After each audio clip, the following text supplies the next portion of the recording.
आज आप लोगों को विशेष कर बुलाया गया है। तरुण चुग जी हमारे राष्ट्रीय महामंत्री हैं, राज्यसभा के सदस्य हैं और पंजाब से आते हैं। लगभग 4.5 साल से थोड़ा अधिक हो चला पंजाब में सरकार बने हुए। जो वादे कर आए थे वो तो कहीं पूरे हुए नहीं, परंतु पंजाब की स्थिति बद से बदतर होती जा रही है। जिस प्रकार वहां पर नशा, रंगदारी, लॉ एंड ऑर्डर की परिस्थिति और पंजाब पे जिस प्रकार कर्जा है, उसके बारे में डिटेल चर्चा तरुण चुग जी आपके साथ करेंगे। तरुण चुग जी। धन्यवाद आरपी भाई साहब। सत श्री अकाल, नमस्ते।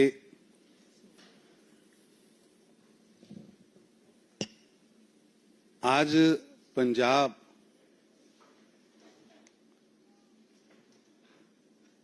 की आम आदमी पार्टी की सरकार सरकारी तंत्र के दुरुपयोग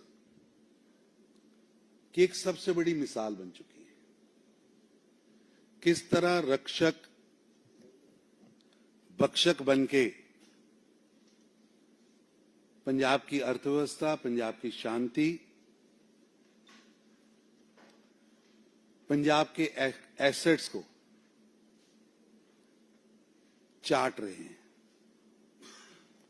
पेपर लीक हो रहे हैं, विद्यार्थी डरे हुए हैं, कानून व्यवस्था चरमराई है, रंगदारी, वसूली और टॉर्चर सेंटर। पूरा पंजाब भय के वातावरण में है। अगर कोई आवाज उठाता है तो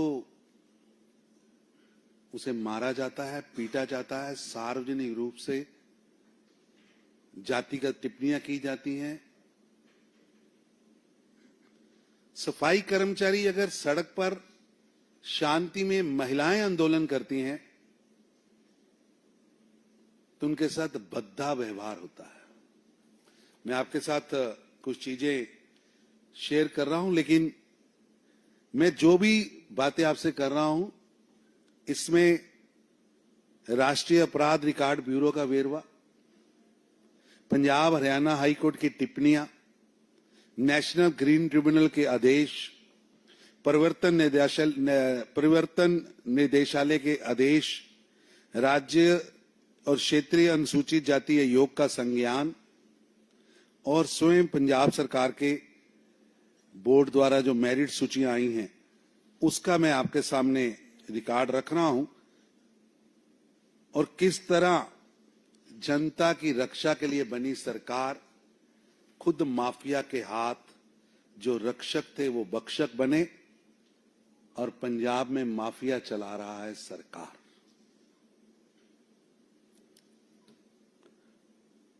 पुलिस सुरक्षा की बजाय जनता के दमन के लिए प्रयोग हो रही है। जितने भी आंदोलन चल रहे हैं, सभी आंदोलनों में, चाहे वो सफाई कर्मचारियों का आंदोलन हो, चाहे भर्ती घोटाले का आंदोलन हो, चाहे किसानों का आंदोलन हो, हर आंदोलन में पुलिस प्रदर्शनकारियों पर उनको सुनने के बजाय, समझने के बजाय आंदोलन को और आंदोलनकारियों को, शांति में काम करने वाले आंदोलनकारियों को कुचलने का काम कर रही है। पंजाब के अंदर अघोषित सेंसरशिप लगी। वहां अखबार क्या लिखेगा, क्या छापेगा, टीवी क्या दिखाएगा, क्या नहीं दिखाएगा, ये भगवंत मान की ऑफिस तय करता है। दिल्ली से भेजे हुए अपनी सांसद स्वाति मालीवाल पर हमला करने वाले, और ऐसी परिस्थिति में जब वो मुख्यमंत्री निवास में है, उसको पीटने वाले वैभव कुमार वहां एक पैरेलल सेंसर बोर्ड चला रहे हैं।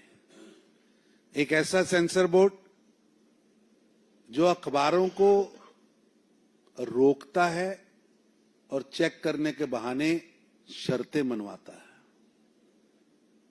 अखबार में शीश महल 2 ना छपे, उसके लिए बड़े बड़े अखबार, बड़े बड़े न्यूज एजेंसियां डराई जा रही।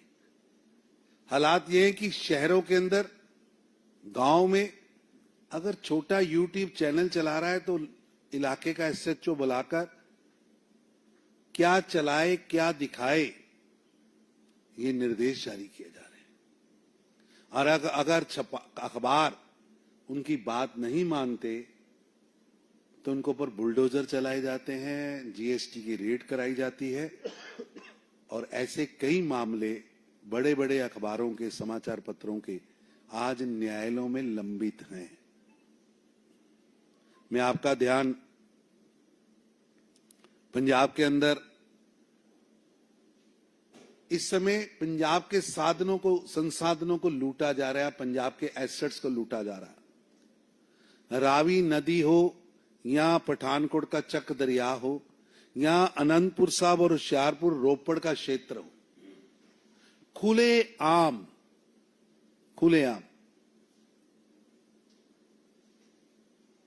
अवैध खनन हो रहा है।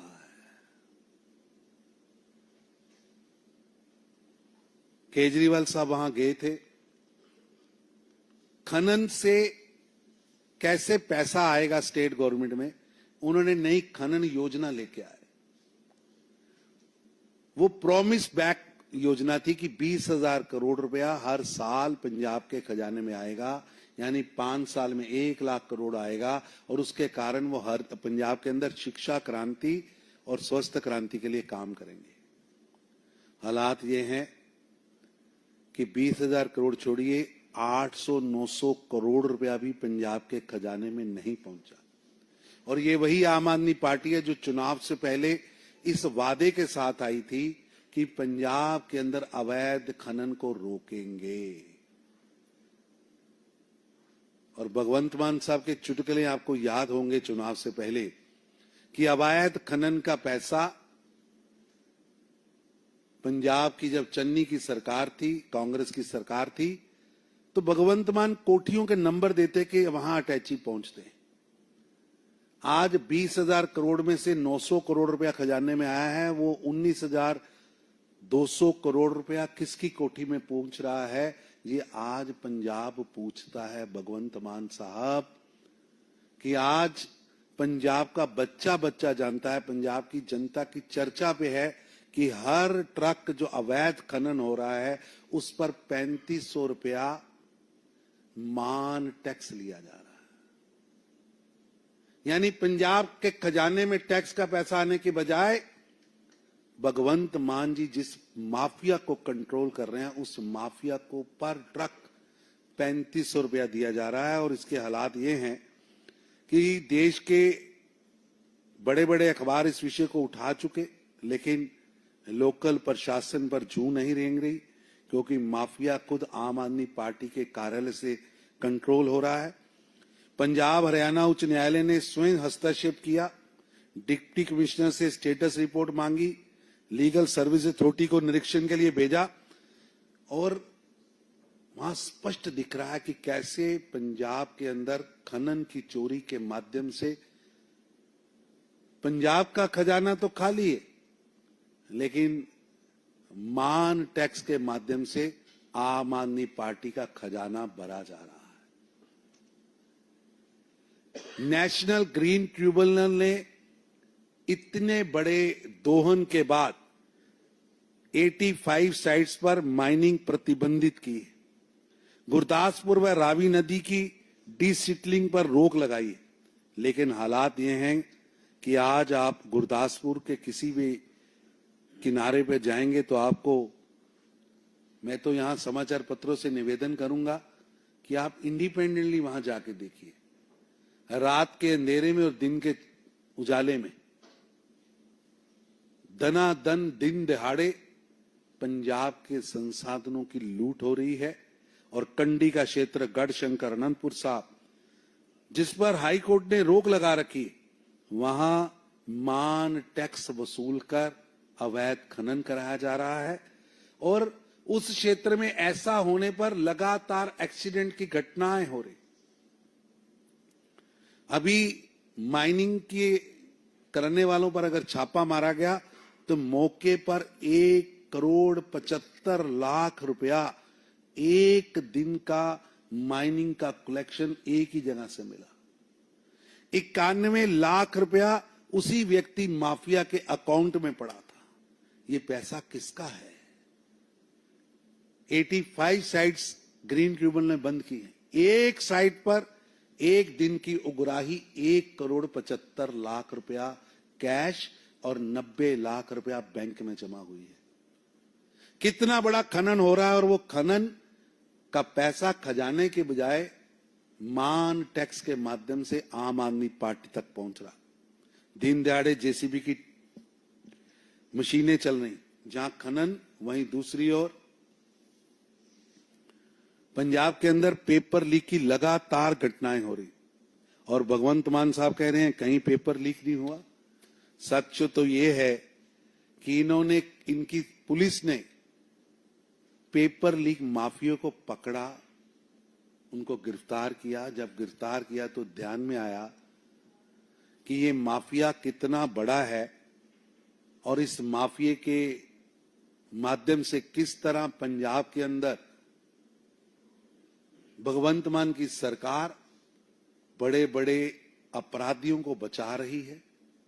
कैसे पेन ड्राइव, कैसे कैमरा, कैसे पेपर लीक हुआ, उसका पूरा रिकॉर्ड फर्स्ट इंफॉर्मेशन रिपोर्ट में नोट हुआ। लेकिन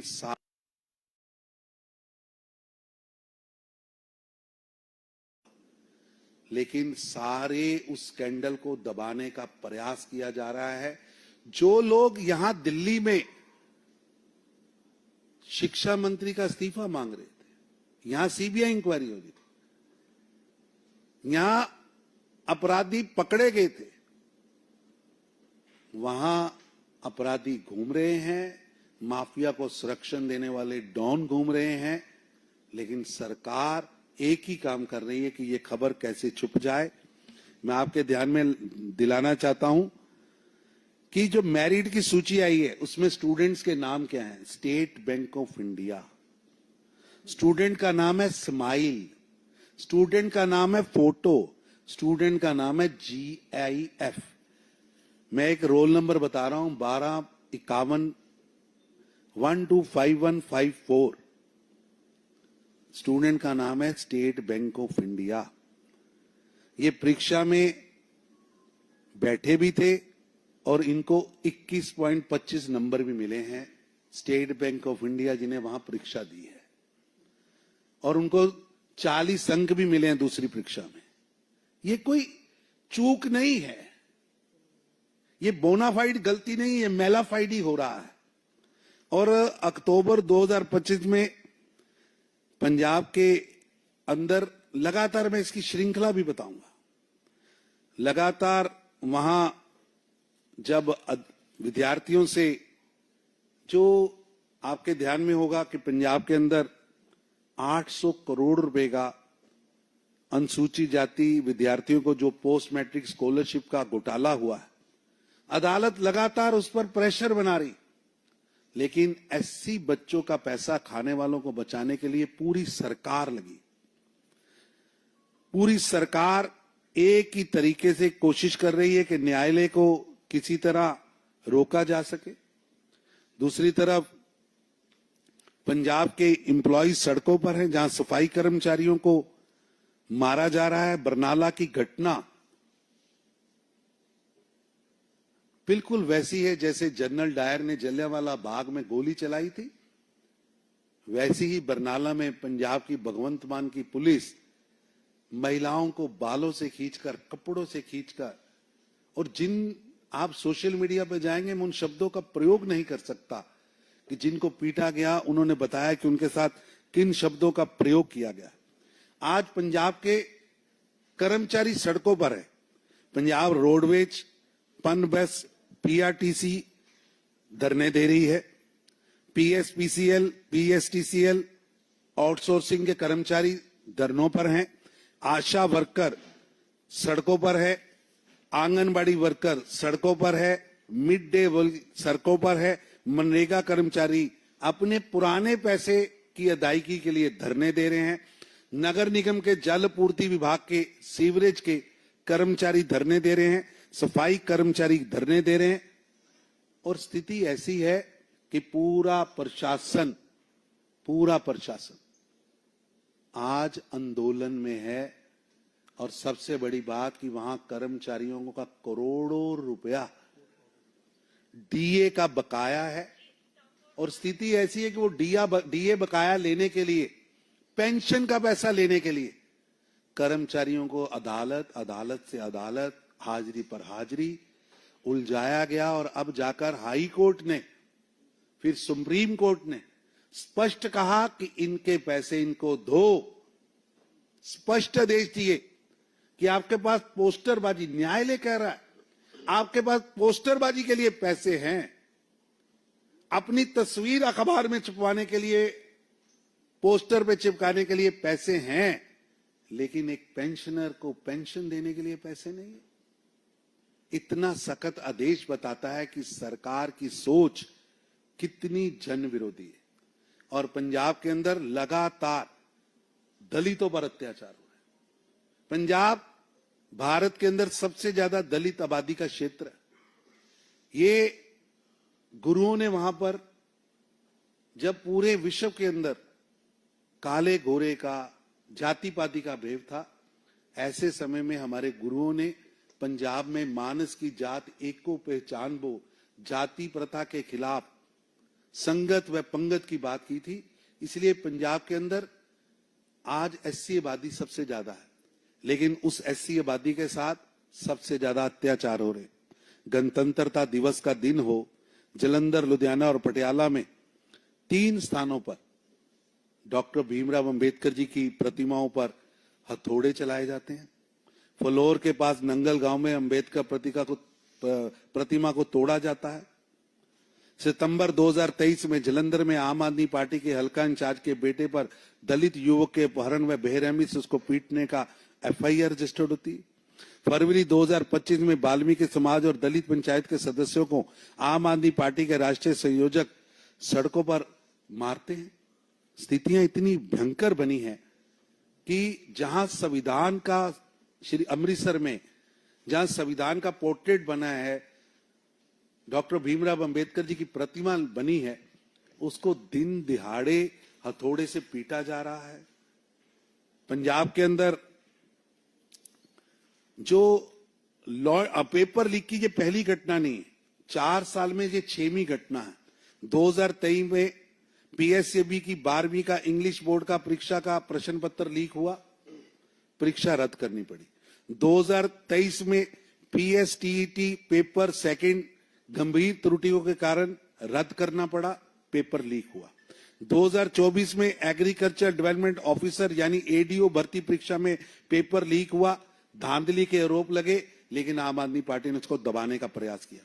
2025 में पीएसएसएसबी ग्रुप बी भर्ती के पेपर लीक हुए, अनियमितताओं के आरोप लगे, विजिलेंस ब्यूरो इसकी जांच कर रही है।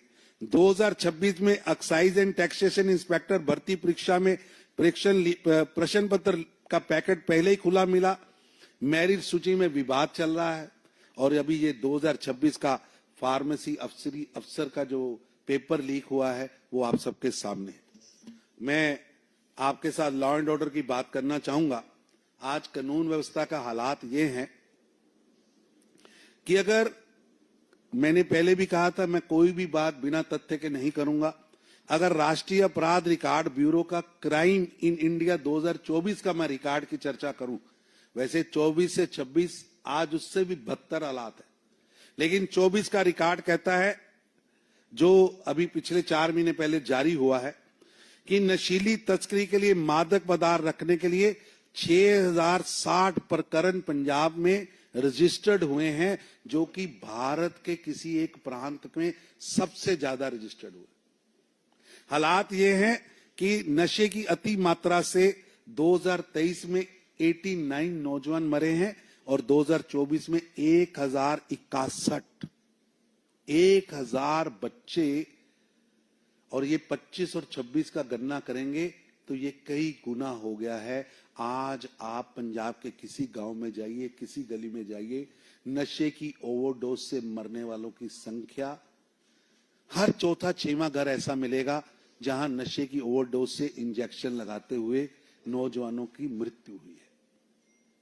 स्नैचिंग की घटनाएं पूरे भारत में सबसे ज्यादा, ये तो वो हैं जो थानों में नोट हुई, 1356 घटनाएं। एक ही वर्ष में 1079 हत्याएं हुई हैं 2024 में, और ये आंकड़ा 25 में इससे ज्यादा है, 26 में इससे ज्यादा है। और जेल से फरार अपराधी हो रहे, 48 अपराधी एक ही साल में फरार हुए। और पंजाब की लॉ एंड ऑर्डर की स्थिति आप अगर उसका आंकलन करेंगे तो जब सरकार बनी तब से लेकर हर महीने, हर दूसरे दिन एक धमाका हो रहा है। सरकार बनते ही 2022 मई में पंजाब पुलिस के हेडक्वार्टर पर रॉकेट लॉन्चर से हमला होता है। मई 2023 में श्री हरमंदिर साहब के पास 3 सिलसिलेवार विस्फोट होते हैं। जुलाई 2024 में लुधियाना के श्रृंगार थाने पर लगभग 100 लोगों की भीड़ का हमला करती, तोड़फोड़ करती।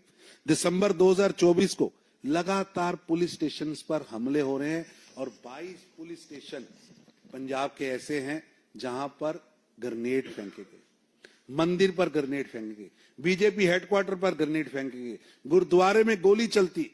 और मैं इसकी पूरी लिस्ट आपके साथ शेयर करूंगा, क्योंकि प्रेस कॉन्फ्रेंस में दिन वाइज कहां कहां क्राइम हो रहा है, कैसे ग्रेनेड हमले हो रहे हैं। हर दिन सरपंच की हत्या, नंबरदार की हत्या, ऐसे लगता है कि रोज अखबार आप उठाएंगे और पंजाबियों के खून से वो अखबार लथपथ है। और पंजाब की सरकार पूरी तरह से निष्फल है। पंजाब की लॉ एंड ऑर्डर की स्थिति ऐसी है कि पंजाब का लॉ एंड ऑर्डर वेंटिलेटर पर है। भयानक स्थिति में पंजाब चल रहा है, जहां ग्रेनेड, गोली चलने की घटना, लोगों के अंदर रंगदारी का भय। आज पंजाब का हर शहर रंगदारी, वसूली खोरी के भय से भयभीत है। लोगों को डॉन के फोन आते हैं। हर छोटे शहर में 100-100, 200-200 व्यापारी, उद्योगपति, डॉक्टर, वकील, बड़े किसान आपको मिलेंगे जो रंगदारी पे कर रहे हैं। पैरेलल माफिया सरकार चला रहा है। माफिया टैक्स वसूल कर रहा है। एक तरफ खनन पर मान टैक्स, दूसरी तरफ जनता को जीने पर जीवन टैक्स यानी रंगदारी पे करनी पड़ रही। ऐसी स्थिति में पंजाब पहुंचा। गुरदासपुर में केमिस्ट की हत्या, संघ के अधिकारी की हत्या, मोगा में कांग्रेस के कार्यकर्ता की हत्या, लगातार शादियों में, सार्वजनिक कार्यक्रमों में, और यहां तक कि पुलिस स्टेशन के अंदर चौकी में बैठे हुए पुलिस अधिकारियों की हत्या भी की जाती है। और हर हत्या, हर ग्रेनेड हमले का वीडियो भी सार्वजनिक जारी करके कानून व्यवस्था को अपराधी ठेंगा दिखा रहे हैं। ऐसी स्थिति में पंजाब चल रहा है। और पंजाब की स्थिति ऐसी है कि अभी पंजाब हरियाणा हाई कोर्ट ने जुलाई 2026 में पंजाब के क्राइसिस को हाईएस्ट क्राइसिस का दर्जा दिया है। और गृह मंत्रालय ने भी अभी जो समीक्षा की, अभी पंजाब के अंदर 60,000, आप ध्यान से सुनिएगा, 60,000 एनडीपीसी के केसेस यानी नशे के बेचने के, खरीदने के, नशे का माफिया चलाने के केसेस पेंडिंग है। और पंजाब सरकार की उदासीनता देखिए। एक तरफ तो युद्ध नशों के विरुद्ध चलाया जा रहा है, दूसरी तरफ पंजाब के अंदर ऐसे केसेस को सुनने के लिए कोई स्पेशल कोर्ट नहीं है। कोई स्पेशल कोर्ट खोलने का प्रावधान नहीं है, कोई सिफारिश नहीं है। भगवान भरोसे पंजाब चल रहा। यहां पंजाब केजरीवाल की खातरदारी में चल रहा। आज पंजाब के अंदर केजरीवाल सिसोदिया के लिए पंजाब के साधनों को, उनके स्वागत के लिए सरकार को एक पांव पर खड़ा आप देखेंगे। केजरीवाल की घुमाने के लिए पंजाब सरकार का जहाज, हेलीकॉप्टर घूम रहा है, लेकिन पंजाब की विधवा पेंशन देने के लिए, बुढ़ापा पेंशन देने के लिए, पंजाब के स्कूलों की मरम्मत के लिए पैसा नहीं है, शहरों की रोड्स को ठीक करने के लिए पैसा नहीं है, लेकिन केजरीवाल साहब की आओ भगत के लिए पैसा है। मेरी आप सबसे निवेदन है कि बहुत घटनाएं हैं, दिन दिहाड़े जहां बम ब्लास्ट होते हैं, सरपंच की हत्या होती है, दिन दिहाड़े शादी के अंदर,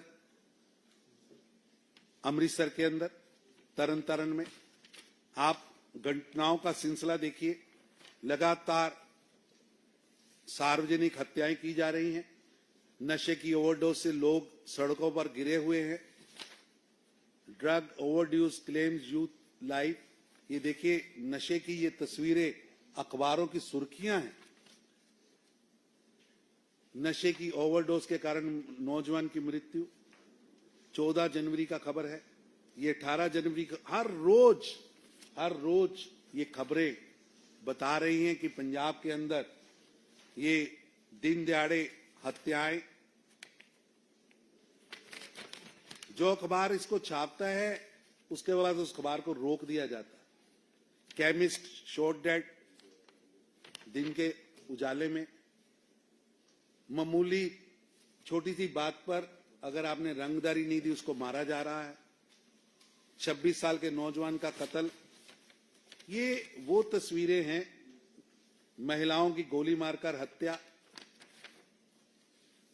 लगातार इन खबरें बता रही हैं कि दिन दिहाड़े विवाह में, शादी में हत्याएं हो रही।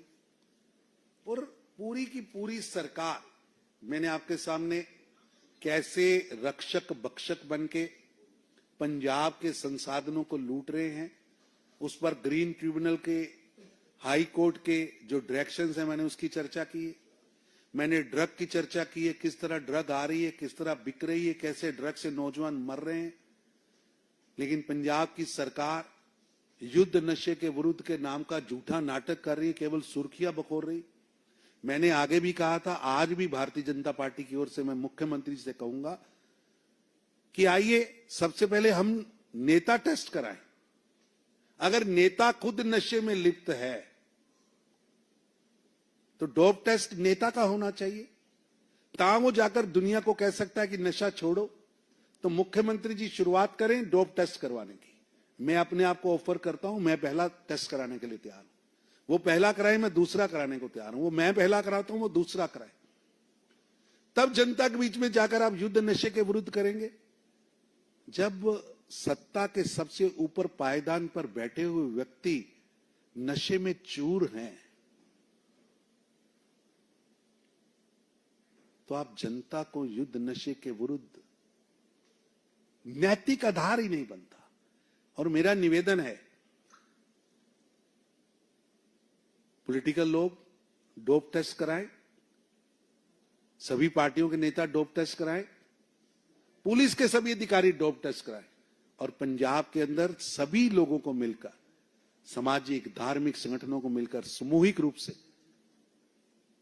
पंजाब को बचाने का अभियान चलाना चाहिए। लॉ एंड ऑर्डर की स्थिति ऐसी है, इतने धमाके, और सरकार के पास लॉ एंड ऑर्डर की सुर्खियां रोकने के लिए वो प्रयास कर रहे हैं। लॉ एंड ऑर्डर को मेंटेन करने के लिए पंजाब सरकार का कोई प्रयास नहीं। गैंगस्टर दंदना रहे हैं, उसके ऊपर कोई योजना नहीं। अभी तक दलितों पर अत्याचार करने वाले पुलिस अधिकारी खुलेआम घूम रहे हैं, उन पर कोई एफआईआर नहीं हुई, कोई गिरफ्तारी नहीं हुई। जबकि सारा अत्याचार सोशल मीडिया पर लाइव आप देख सकते हैं। रंगदारी करने वाले खुलेआम घूम रहे। हालात ये हैं कि गैंगस्टर जेल के अंदर इंटरव्यू देते, इंटरव्यू देने के बाद उस इंटरव्यू को पुलिस कहती है यहां नहीं दी, फिर वो अगले दिन फिर वही स्थान पर इंटरव्यू देते।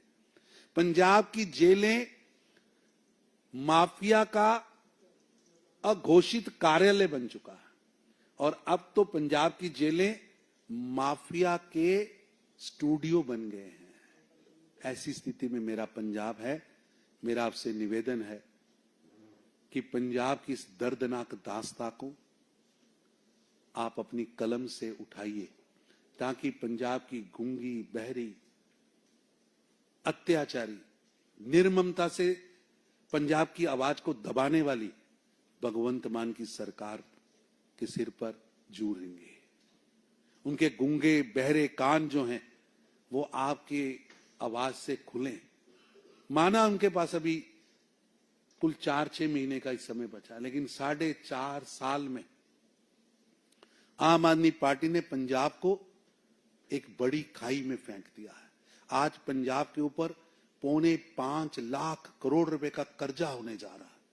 सरकार के पास कोई योजना नहीं है, लगातार कर्जा कर्जा कर्जा कर्जा कर्जा, और आज वो कर्जा लेते लेते पंजाब को 4.25 लाख करोड़ तक के कर्जे तक पहुंचाने का दुर्भाग्यपूर्ण कार्य पंजाब की आम आदमी पार्टी की सरकार ने किया है। और आज पंजाब का हर नौजवान, हर क्षेत्र, हर गांव, हर मोहल्ला आम आदमी पार्टी की नुसिखिया, नालायक, निकम्मी, माफिया के कंट्रोल से चलने वाली सरकार से दुखी है।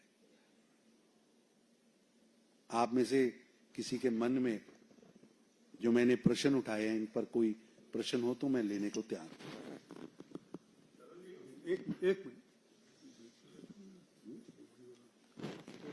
एक विषय तरुण जी और साथ जोड़ेंगे। ऐसा है कि जिस तरह से आज पंजाब के अंदर क्राइम बढ़ा है और वहीं लगातार पंजाब की सरकार अपने बुरे कर्मों के कारण नैतिक आधार भी खो चुकी है। मैं हैरान हूं जिस सरकार के मुखिया को गुरु दोखी कहा गया हो, जिनके वीडियोस ऐसे हों कि नैतिकता को भी शर्म आ जाए।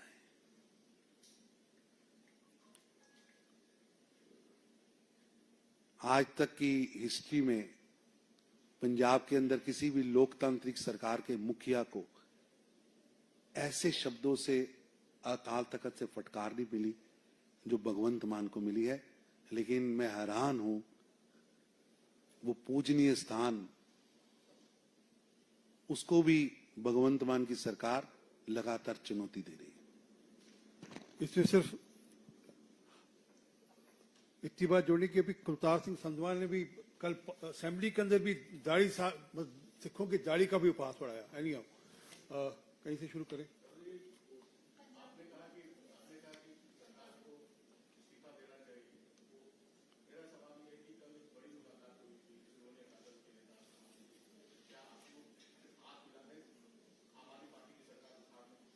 भारतीय जनता पार्टी निरंतर पंजाब के अंदर मेहनत से काम कर रही है। जनता का मुद्दों को हम उठा रहे हैं, जनता के विषयों को, जनता के दर्द को भारतीय जनता पार्टी लगातार रख रही है और भारतीय जनता पार्टी पर जनता का आशीर्वाद निरंतर बढ़ रहा है।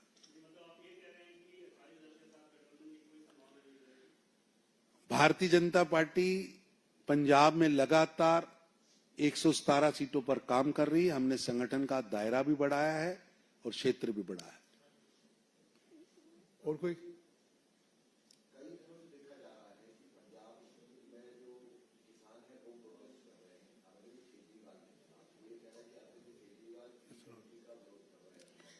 ऐसा है कि पूरे देश के अंदर और विशेष रूप से पंजाब के किसान भगवंत मान जी के आका अरविंद केजरीवाल के बयानों से और खुद पंजाब की विधानसभा में जो इथेनॉल और E20 पर जो प्रस्ताव आया उससे बहुत दुखी है।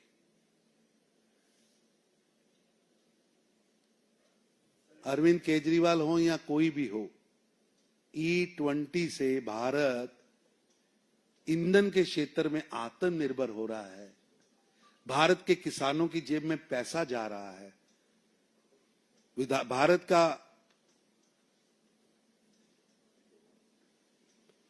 व्यापार और भारत के अंदर रहने वाले लोगों को और यहां तक कि सभी जितनी भी ऑटो कंपनीज हैं उन्होंने इसको स्वीकार किया है और पूरे विश्व के अंदर ये पहल, हम पहले नहीं है,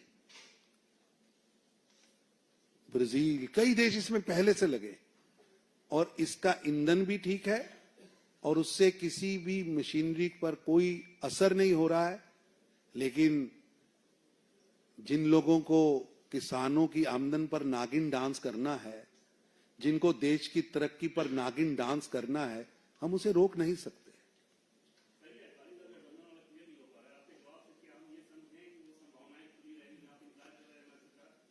ऐसा है कि भारतीय जनता पार्टी लगातार वहां तेजी से आगे बढ़ी है और आगे बढ़ रही है। Thank you.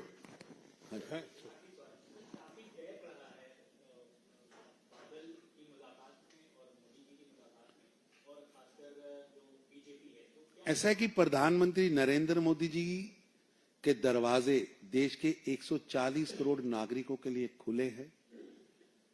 प्रधानमंत्री जी सभी से मिलते हैं, सभी को सुनते हैं और प्रधानमंत्री जी देश की हर समस्या के लिए काम भी करते हैं। मोटी बात है, वही पार्टी की 117 सीटों पर तैयारी है। धन्यवाद।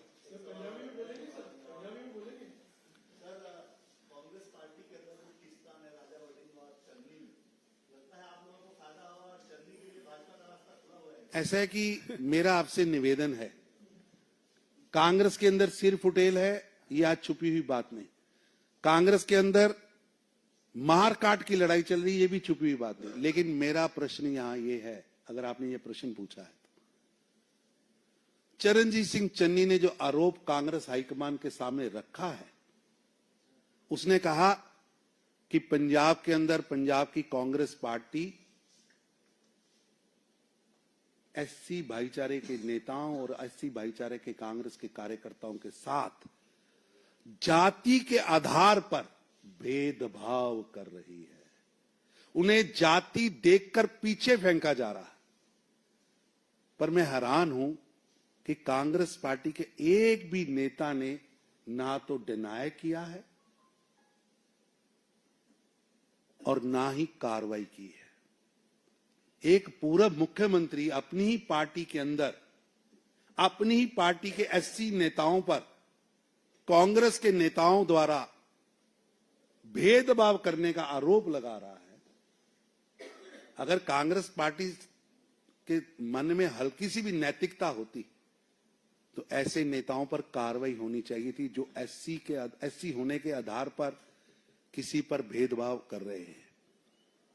यहां तो चन्नी जी झूठ बोल रहे हैं। अगर चन्नी जी सच बोल रहे हैं तो कांग्रेस पार्टी चुप क्यों है? किन को बचा रहे हैं? किन ऐसे नेताओं को बचाया जा रहा है जो एससीओ के साथ भेदभाव कर रहे हैं? मेरा ये प्रश्न है, क्योंकि पंजाब गुरुओं की धरती है।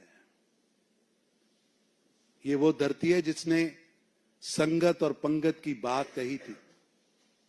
एक ही पंगत में सब बैठेंगे, एक ही संगत के दरबार में सब बैठेंगे, और जहां मानस की जात सब एक को पहचानबो का संदेश गूंजा नहीं, जिसे प्रैक्टिकल करके दिखाया है। आज वहां कांग्रेस के अंदर जाति के आधार पर अगर भेदभाव हो रहा है तो कांग्रेस पार्टी को या तो चन्नी जी के आरोपों पर कार्रवाई करनी चाहिए थी या उसका खंडन चन्नी जी को करना। और बड़ी खबरों से जुड़े रहने के लिए देखते रहिए अखंड भारत टीवी। हमारे चैनल को लाइक कीजिए, शेयर कीजिए और सब्सक्राइब करना ना भूलें। धन्यवाद।